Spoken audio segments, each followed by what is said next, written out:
Hello, Assalamu alaikum. So today again we are going to discuss about the size and location of India. ठीक है। अभी last lecture में हमने neighbouring countries तक पढ़ा था कि इंडिया की कितनी नेबरिंग कंट्रीज है। उसमें मैंने आपको बोला कि there are 9 neighbouring countries which which share their border with India. ठीक है, जो अपना बॉर्डर शेयर करते हैं इंडिया के साथ। ठीक है, तो अब यहाँ पे है कि कौन सी कंट्री किस डायरेक्शन में। We have 4 directions, north, south, east and west. ठीक है, अब हम देखेंगे कौन सी डायरेक्शन में कौन सी कंट्री पड़ती है। तो पहले यहाँ पे बात करेंगे चाइना, नेपाल एंड भूटान। ये 3 कंट्रीज जो है ये इंडिया के नॉर्थ साइड में पड़ती है। ठीक है, शुमाल साइड में पड़ती है। तो चाइना, नेपाल एंड भूटान जो है ये कंट्री जो है इंडिया के नॉर्थ साइड में पड़ती है। अब यहाँ पे और एक कंट्री है पाकिस्तान और अफगानिस्तान। तो ये कंट्री जो है ये नॉर्थ वेस्ट में पड़ती है, नॉर्थ वेस्ट में पड़ती है। उसके बाद है म्यांमार। ठीक है, म्यांमार जो है ये पड़ता है फार ईस्ट में। ठीक है, फार ईस्ट, फार ईस्ट मीन्स थोड़ा ईस्ट से दूर, इंडिया का जो ईस्ट है उससे थोड़ा दूर। ठीक है, फार ईस्ट। और यहाँ पे एक और फैक्ट याद रखें कि 1990 में जो है म्यांमार का ये नाम चेंज हुआ। बेसिकली इसको बर्मा कहा जाता था 1990 तक, फिर इसका नया नाम म्यांमार रखा गया। ठीक है, और उसके बाद है बांग्लादेश। बांग्लादेश जो है ये इंडिया के ईस्ट में पड़ता है। ठीक है, श्रीलंका साउथ में पड़ता है। ठीक है, और जो मालदीव्स है, मालदीव्स पड़ता है साउथ वेस्ट में, साउथ वेस्ट में। अब थोड़ा आगे चलेंगे, अगर बात करेंगे इंडियन जियोग्राफर्स ने इंडिया का जो इंडिया को 6 Indian geographers has divided India into 6 direction zones. 6 zones में, 6 एरियाज में, 6 डायरेक्शन के एरियाज में इंडिया को डिवाइड किया जाता है। एक है north, south, east, west, central and north east zone. ठीक है, तो ये 6 जोन है in which India has been divided. ठीक है, तो ये 6 जोन है जिनमें इंडिया को डिवाइड किया गया, north, south, east, west, central and north east zone.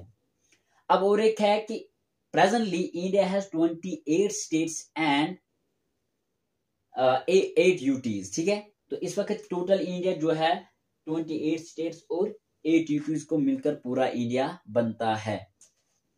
अब यहाँ पे है, आपने सुना होगा कभी कभार जो है India is also known as Indian subcontinent और साउथ एशियन कंट्री। ये भी इंडिया को कभी कभार कहा जाता है, लेकिन इस इंडियन सब कॉन्टिनेंट या साउथ एशिया में इंडिया अकेले नहीं आता है।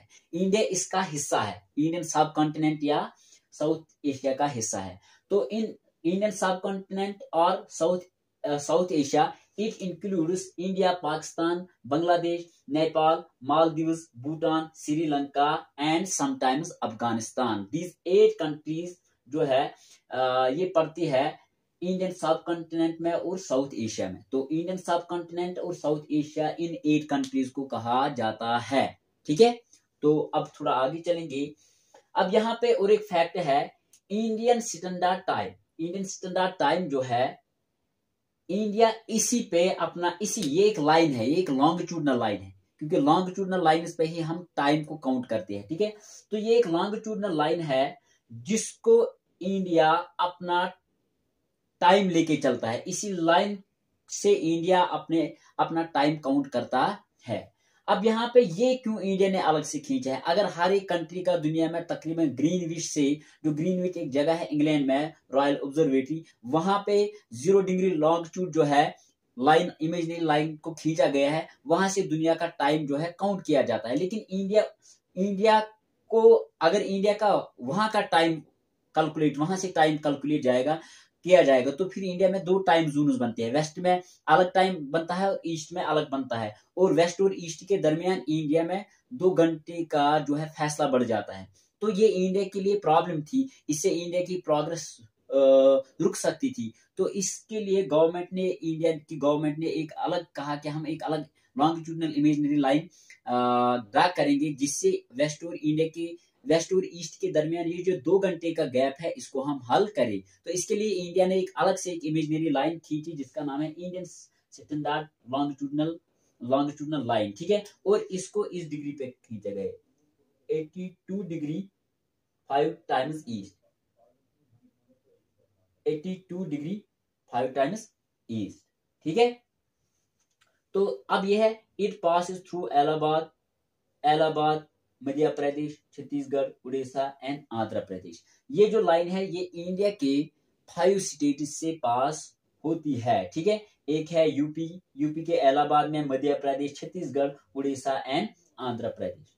ठीक है, तो इसका जो मतलब इसका जो नंबर दिया गया है ग्लोब पे वो है 82 डिग्री 5 टाइम्स ईस्ट। इससे क्या है, इससे जो 2 घंटे का गैप आता था वेस्ट और ईस्ट के दरमियान, ईस्ट इंडिया के साइड में और वेस्ट इंडिया के साइड में, उसको खत्म किया गया। अब इंडिया में जो है इक्वल टाइम है, चाहे वेस्ट में हो या ईस्ट में हो। ठीक है, लेकिन इससे पहले अगर इंडिया ग्रीनविच टाइम लेता तो इससे इंडिया में क्या प्रॉब्लम थी, यानी कि जो ईस्टर्न साइड था, यानी कि अरुणाचल प्रदेश, मिजोरम, आसाम, वहां पे अगर 9 बज चुके होते थे सुबह के, और वेस्ट में उस टाइम, वेस्ट के गुजरात में उस टाइम 7 बज चुके होते थे, तो ये प्रॉब्लम थी 2 घंटे की। इसी को हल करने के लिए इंडिया ने इस लाइन को खींचा, जिससे इंडिया में इक्वल टाइम जोन आया। ठीक है, तो अब इससे क्या है, इस लाइन के हिसाब से ग्रीनविच मीन का जो टाइम है उससे इंडिया कितने आवर्स आगे है। जो ग्रीनविच मीन में टाइम बनता है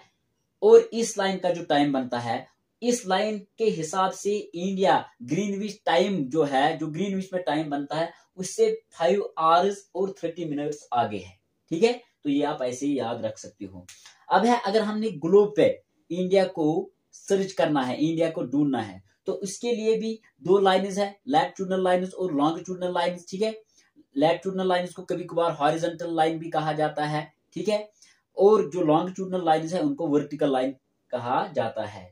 और अगर हमने ग्लोब पे ढूंढना है इंडिया को, तो हमारे पास कुछ लैटिट्यूडनल लाइन्स है, उनकी नंबरिंग है। ठीक है, और लॉन्गिट्यूडनल लाइन्स की भी नंबरिंग है। अगर हम उनको सर्च करेंगे ग्लोब पे तो डेफिनेटली हमें उस जगह पे उन लॉन्गिट्यूड्स या उन लैटिट्यूड्स पे इंडिया मिलेगा। तो वो कौन सी लाइन्स है, 8 degree 4 times and 37 degree 6 times north latitude and 68 degree 7 times east and 97 degree 25 times east longitude. तो अगर हम इन लैटिट्यूडनल लाइन्स जो इनका यहाँ पे नंबर दिया गया है और इस लॉन्गिट्यूड को ढूंढेंगे ग्लोब पे, तो डेफिनेटली उस जगह पे हमें इंडिया ग्लोब पे मिलेगा।